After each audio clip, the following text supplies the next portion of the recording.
So, welcome back, my friends.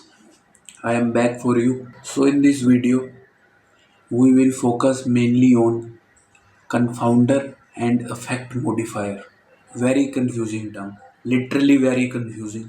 I was very confused between confounding and effect modifier in my UG days. पर sir अब मैं आपको confuse नहीं होने दूंगा. Just keep calm and listen for the next 15 minutes. Confounding and effect modifier will be on your fingertips, and no one can dare to confuse you between confounding and effect modifier.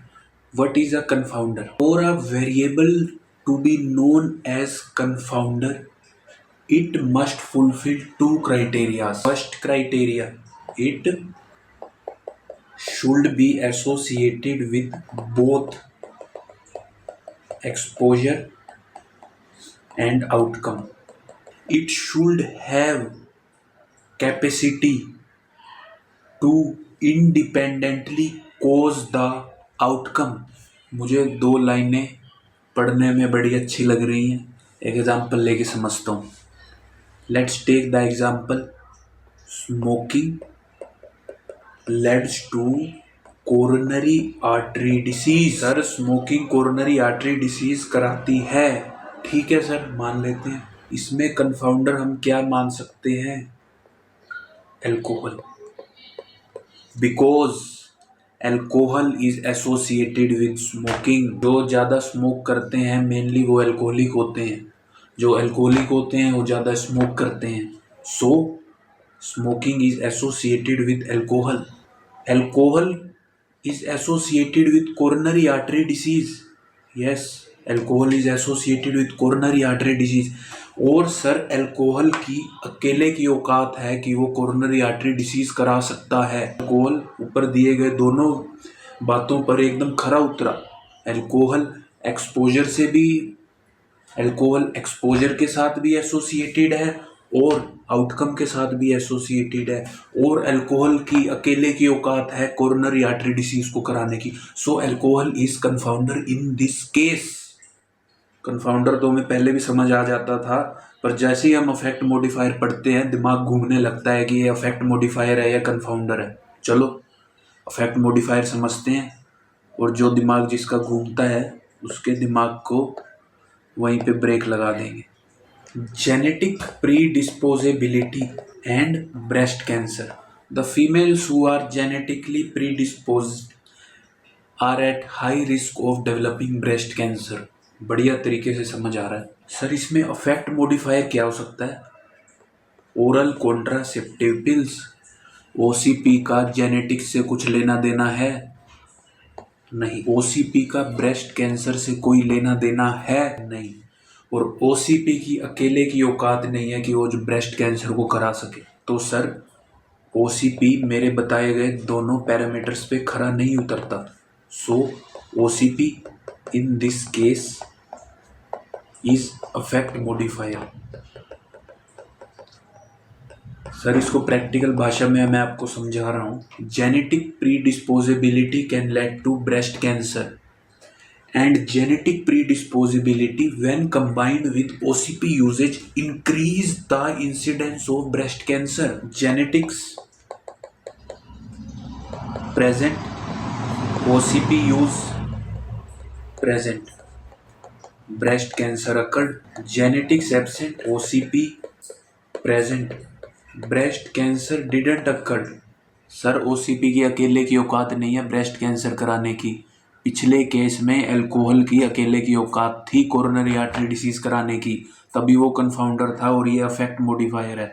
एक example लेते हैं. Smoking causes lung cancer. ठीक है sir. मेरे पास एक variable है exercise. दिमाग पर जोर डालो. एक्सरसाइज इस केस में कंफाउंडर होगा या effect modifier? Think think think. I am waiting for your answer. चलो देखते हैं sir.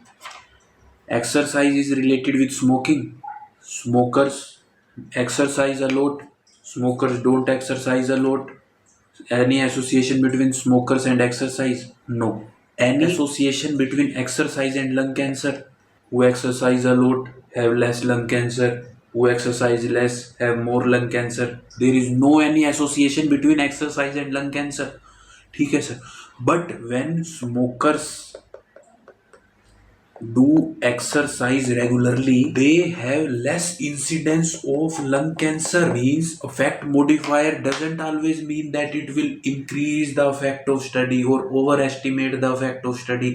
It can also underestimate the effect of study. Sir मैंने स्टडी ली स्मोकर्स और लंग कैंसर में, मैंने सारे के सारे स्मोकर्स वो ले लिए जो एक्सरसाइज करते थे, और सारे के सारे मैंने कंट्रोल ग्रुप में नॉन स्मोकर्स वो ले लिए जो एक्सरसाइज नहीं करते थे। तो जो मेरी स्टडी का रिजल्ट आएगा वो बायस्ड होगा अफेक्ट मॉडिफायर के कारण। सर मैंने सारे के सारे स्मोकर्स वो ले लिए जो एक्सरसाइज करते थे, तो सर स्मोकर्स में लंग कैंसर का इंसिडेंस आना था 20%, पर मेरे गलत सिलेक्शन के कारण वो इंसिडेंस आएगा 10%। तो मेरी स्टडी में क्या हो गया, एरर। और एरर क्या था, अफेक्ट मॉडिफायर। अफेक्ट मॉडिफायर क्या था, एक्सरसाइज। सर मैं आपको एक और एग्जांपल देके समझाता हूँ। Regular study and clearing the entrance exam. I am studying the association between the regular study and clearing the entrance exam. Sir मैंने एक वेरिएबल लिया रेगुलर एक्सरसाइज का, तो सर आप सोच के बताओ रेगुलर एक्सरसाइज इस केस में कंफाउंडर है या अफेक्ट मॉडिफायर है। सर रेगुलर एक्सरसाइज और क्लियरिंग द एंट्रेंस एग्जाम में कुछ रिलेशन है? There is no relation between regular exercise and clearing the entrance exam. Sir regular study और रेगुलर एक्सरसाइज में कोई रिलेशन है? कोई रिलेशन नहीं है।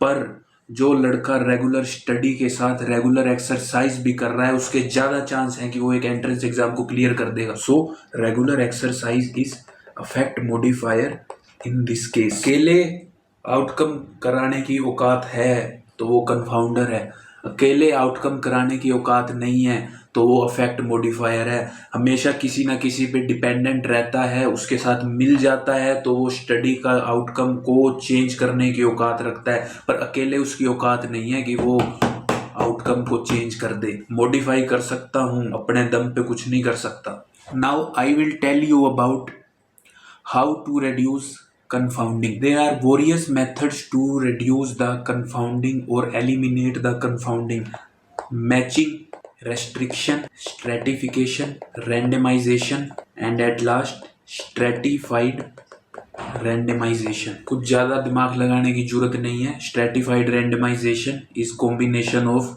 both these two terms. So stratified randomization is best for eliminating the confounding. Matching का क्या मतलब है sir? Smokers, alcohol, coronary artery disease. Smoking is causing coronary artery disease.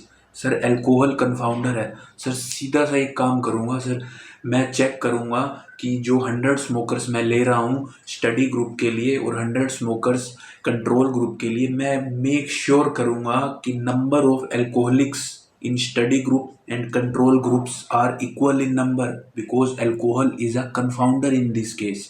Sir matching affect modification को eliminate करने के भी काम आती है। I am studying the association between regular study and clearing N entrance exam. Sir if I am taking 100 students in study group who do regular study and 100 students in control group who don't do regular study, I will make sure that the number of students who do exercise are same in study group and control groups. If you are not clear until now, just take an empty paper and rewind the video and keep writing the examples along with me.